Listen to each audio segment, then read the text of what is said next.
What's up, guys? Today we're going to be talking about the life of a song. I was driving along. I'm not driving now. I pulled over, so we're being safe. Don't worry.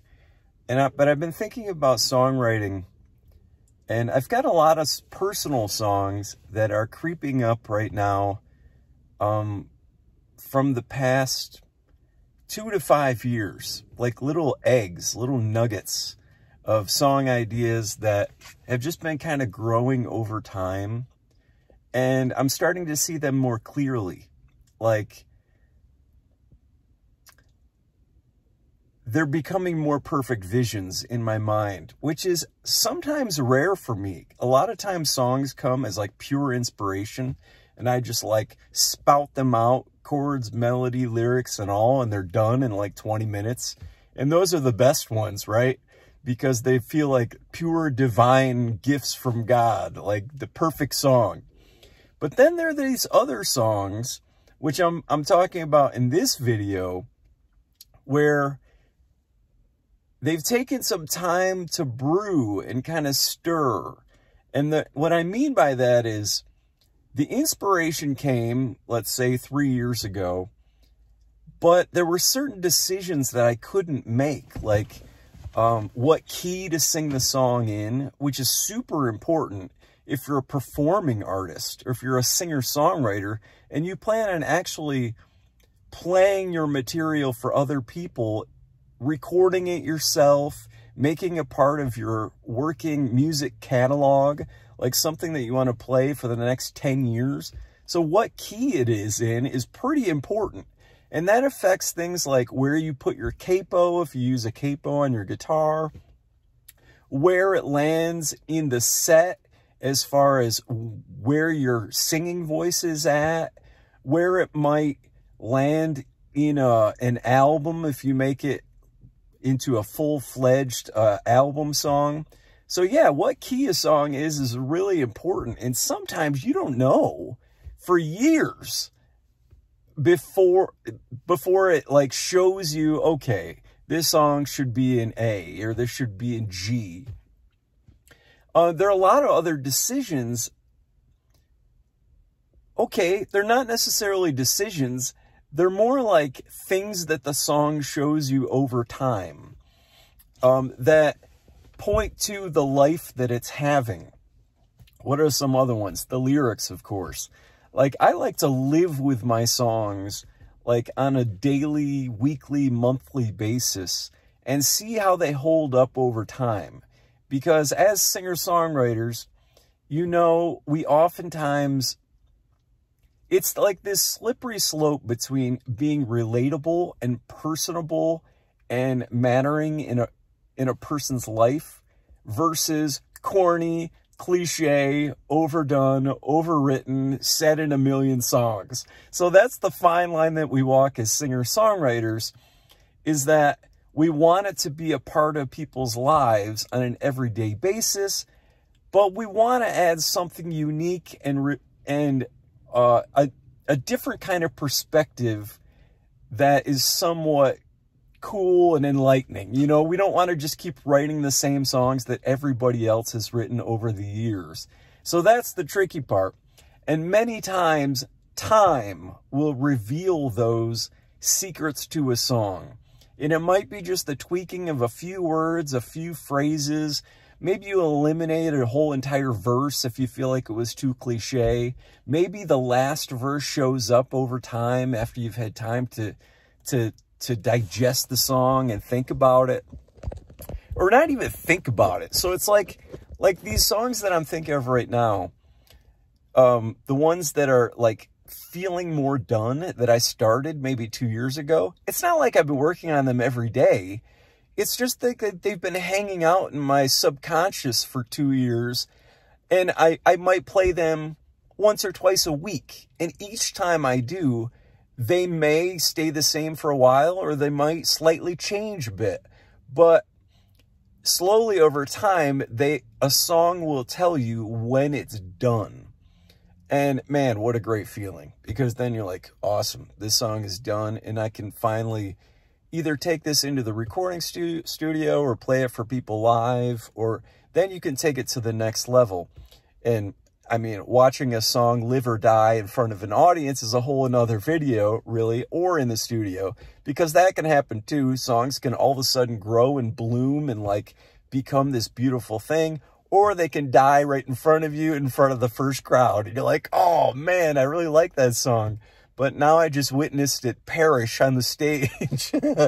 So yeah, I just wanted to make this video to remind you as musicians and as singer-songwriters that all these songs have lifespans.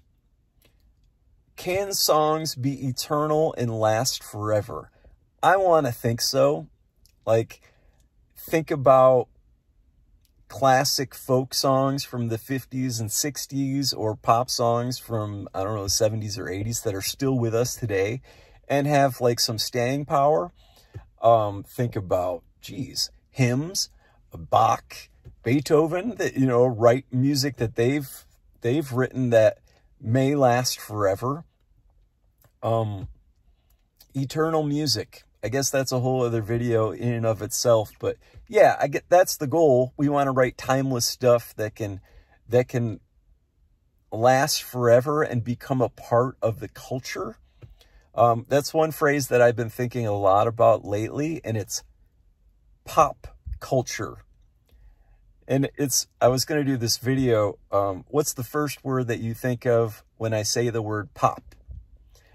And most musicians would say music, but I think pop culture is what we're all really striving for, because we want to be a part of society. We want our music to go into the world and make a difference in people's lives, not just be popular on some music chart or on Spotify or with the rankings of the world. We want to affect culture and society.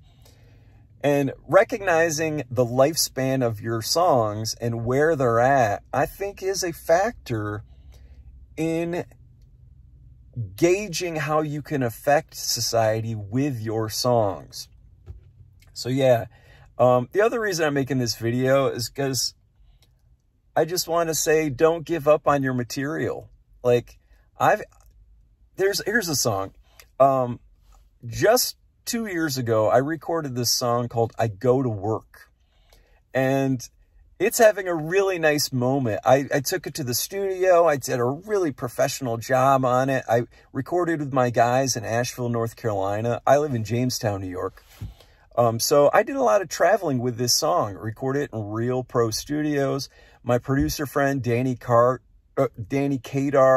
he mixed it and helped me arrange it. So he was key, and I really gave it the pro production process as I know it, and that I could pull off at this time in my life, right? That's a whole other video too. What kind of professional production can you pull off at this time in your life? So many things determine that. Money, of course, time, energy, connections, relationships, access to studios, where you live. Maybe I'll make that video sometime. But yeah, so back to I Go to Work. I wrote I Go to Work in 2005. This is 2024. That song was 19 years old. I did 8 other studio albums between writing I Go to Work and finally recording the final production of it that I'm really happy with. And I can say now, I will never record that song again unless someone pays me an incredible amount of money to do it. Or Home Depot wants me to record it as their company song. I Go to Work, sponsored by Home Depot. But yeah, that's 19 years of waiting for a song to be done versus other songs that I've written, recorded, and released in 6 minutes.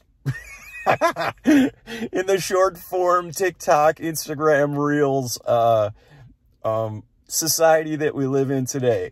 So a song, in my own experience, can live between 6 minutes and right now I'm 48. So Probably the song that I've been playing the longest would be a song I did with my first band, 5 Cubic Feet, called The Dancer. I'm playing that right now, and I recorded that song in 2002. So that's 22 years old for me. Of course, I have songs that I wrote last year that I'm recording and releasing right now. So those are 1 year old, and I have some that are 5 years old and 10 years old and 15 years old.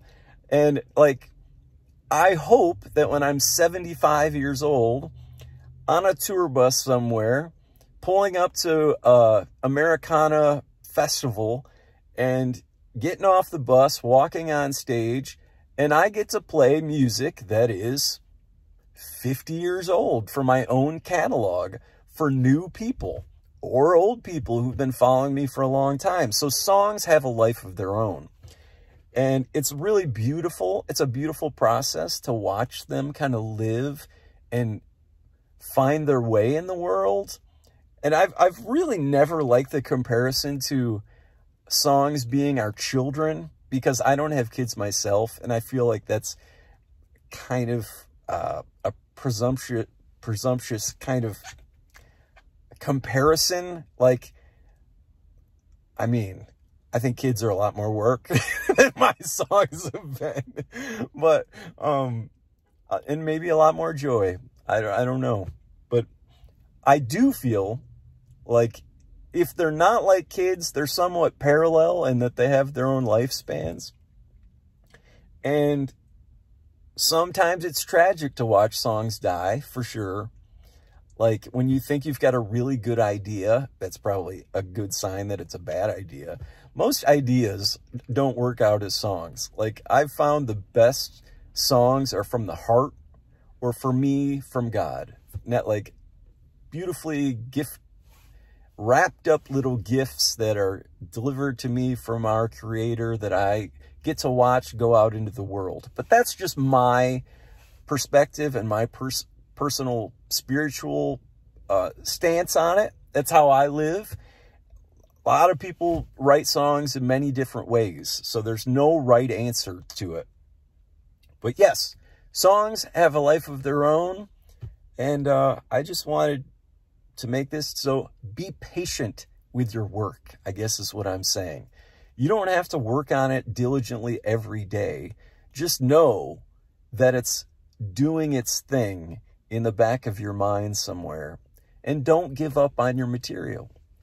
And if you really believe in your work, in your songs, just continue to keep pushing year after year after year, and they will find a place in the world. I'll see you in the next video. Hey, subscribe to my channel. Bye.